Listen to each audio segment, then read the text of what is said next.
Hari ini kita akan membahas sejarah peradaban Islam di Singapura. Ada beberapa yang akan saya tampilkan pada slide berikut ini. Yang pertama adalah mengenai Singapura, letak geografinya. Ini dia ada di antara Indonesia dan Malaysia. Jadi Singapura ini didirikan sebagai koloni perdagangan Inggris pada tahun 1819, kemudian Singapura sendiri bergabung dengan Federasi Malaya pada tahun 1963, tetapi 2 tahun setelah bergabung dengan Federasi Malaya, akhirnya Singapura memisahkan diri menjadi negara yang merdeka. Saat ini Singapura menjadi salah satu negara makmur dunia yang menjalin hubungan perdagangan internasional. Salah satu faktornya dia disegani ya dalam hubungan perdagangan internasional karena pelabuhan Singapura ini sendiri dia merupakan salah satu pelabuhan yang tersibuk di dunia gitu ya. Jadi ini indikatornya dilihat dari berapa tonase yang terjual dari pelabuhan ini.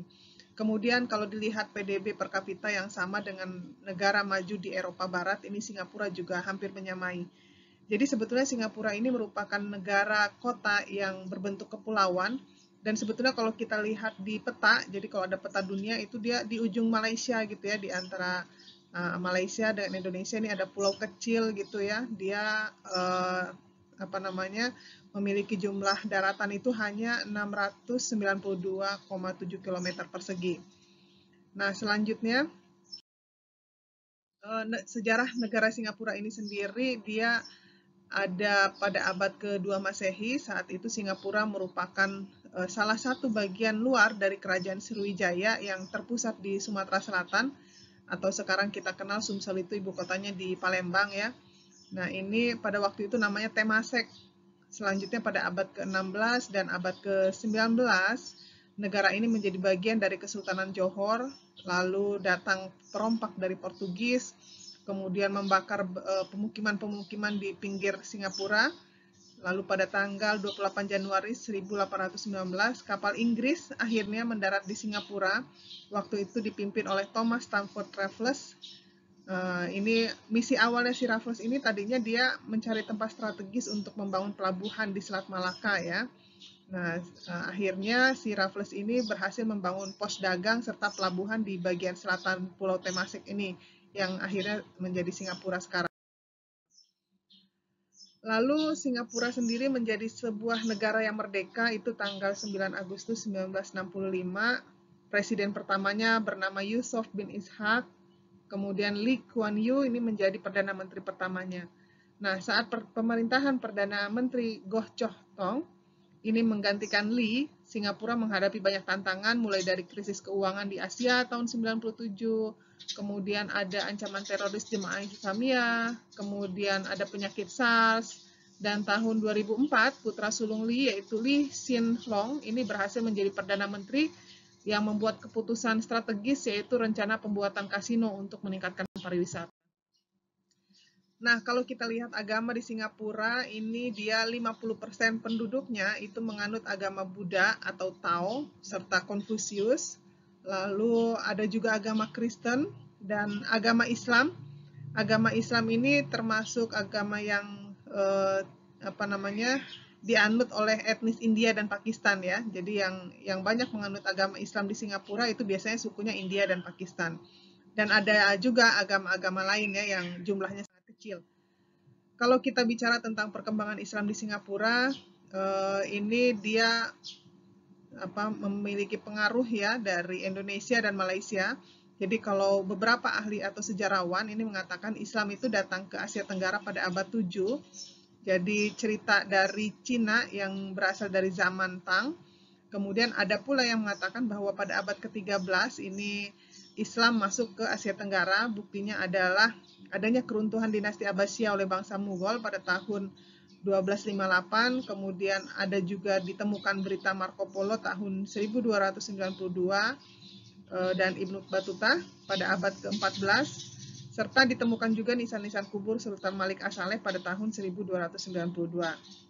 Nah, kalau kita bicara tentang perkembangan Islam di Singapura, ini seorang peneliti perkembangan Islam Singapura, namanya Sharon Siding, mengatakan bahwa Muslim datang ke Singapura itu sebagai pedagang gitu ya. Nah, ini warisan agama dan budaya mereka sama dengan penduduk Melayu lainnya. Adapun proses Islamisasi di Singapura ini juga dipengaruhi oleh etnis Melayu ya. Jadi etnis Melayu juga kan banyak terdapat di Malaysia, di Indonesia, dan sebagian juga ada di Singapura gitu ya. Jadi etnis Melayu ini berperan penting dalam Islamisasi di Singapura.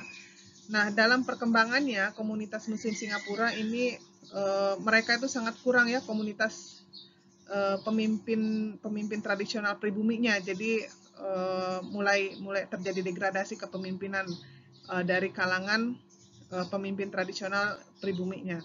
Nah, kemudian ini akhirnya berpengaruh terhadap kepentingan Muslim ketika mereka berhadapan dengan pemerintah, dengan kolonial Inggris yang mereka tentu saja punya prioritas tersendiri. Lalu pada abad ke-19, komunitas Muslim Singapura ini terbagi atas dua kategori, ada Muslim pribumi, ada juga Muslim migran. Nah, kalau Muslim pribumi adalah orang yang sejak awal sudah bertempat tinggal di sana, kemudian Muslim pribumi ini adalah orang-orang Melayu yang merupakan Muslim mayoritas, sedangkan Muslim migran atau pendatang ini berasal dari migran Bugis. Bugis ini dari Indonesia ya, yang di Pulau Sulawesi. Kemudian ada juga dari Pulau Jawa, ada dari Pulau Sumatera, Riau, Arab, dan Muslim India.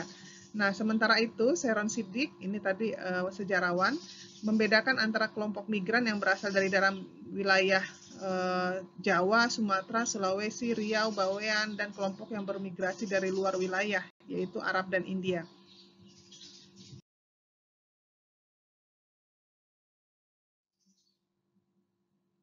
Nah, sebetulnya Muslim Arab dan India ini adalah Muslim minoritas ya, tetapi meskipun minoritas, orang-orang berasal dari suku Arab dan India yang tinggal di Singapura ini termasuk golongan yang kaya dan terdidik ya. Jadi yang orang Arab misalnya dia membentuk suatu jaringan elit komersial. Jadi keturunan Arab ini merupakan pemilik tanah, pemilik perumahan gitu ya. Kemudian modalnya ditanamkan di bidang perkebunan, perdagangan, baik itu perdagangan batik, tembakau, rempah-rempah gitu ya. Nah, sementara kelompok Jawi Peranakan yang keturunan dari Malabar India dengan wanita Melayu ini merupakan pemimpin tradisional Melayu yang mereka ini kelompok yang berjasa melestarikan bahasa dan nasionalisme Melayu. Nah, biasanya orang-orang Melayu ini, Muslim Melayu, pekerjaannya adalah sebagai dai, penterjemah, guru-guru madrasah, dan sebagian juga sebagai pedagang gitu ya. Nah, kemudian kalau kita bicara tentang Singapura pada masa kini, jadi ini datanya masih tahun 2010 ya, ada sekitar 15% penduduk Singapura yang usia 15 tahun itu adalah Muslim. Kebanyakan orang Melayu itu merupakan Muslim Sunni, 17%-nya dari Muslim Singapura ini asalnya dari Asia Selatan, dan yang lainnya itu dia berasal dari komunitas Tionghoa, Arab, Eurasia gitu ya. Nah, selanjutnya kalau seiring dengan perjalanan sejarah, komunitas Muslim di Singapura ini memainkan perkembangan pembaharuan Islam di kawasan Asia Tenggara.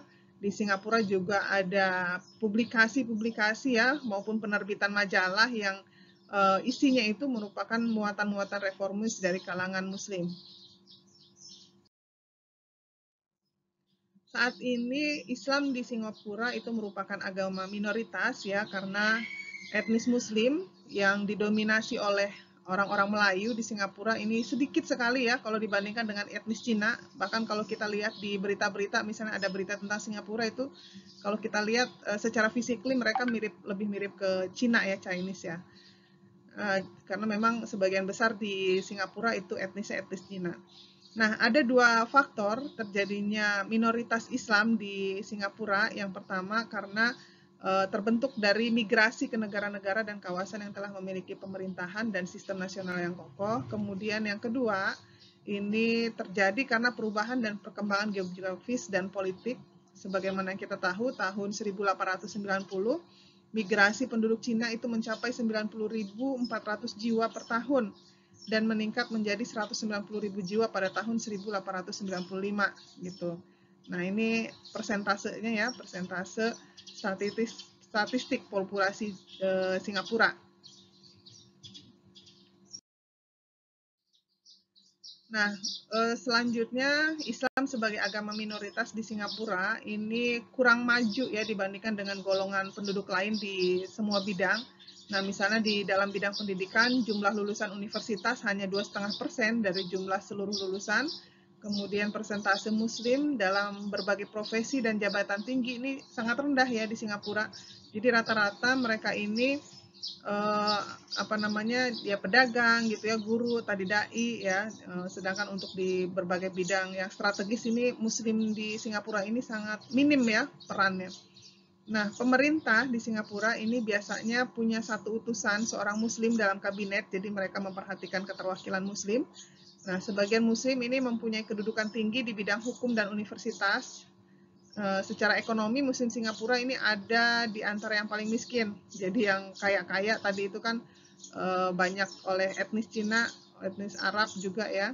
Tapi kalau yang Muslim Melayu Singapura ini biasanya dia pendapatannya agak kurang dibanding rata-rata per kapita di sana. Kemudian pemuda-pemuda Muslim di Singapura ini menghadapi banyak kesulitan dalam mencari pekerjaan. Hanya sebagian kecil yang bertugas di Dinas Militer Nasional Singapura. Nah, sebagai kelompok minoritas, sebetulnya Muslim di Singapura itu punya pilihan ya. Ini misalnya umat Islam di Singapura ini lebih mengambil sikap dan pilihan yang adaptasionis dan kerjasama dibanding misalnya mereka melepaskan diri dari Ikatan Nasional Singapura. Jadi mereka tetap bertahan dengan adaptasi gitu ya. Itu yang bisa saya sampaikan tentang Islam di Singapura. Mudah-mudahan bisa dipahami. Demikian perkuliahan kita pada pagi menjelang siang ini. Terima kasih atas perhatiannya. Assalamualaikum warahmatullahi wabarakatuh.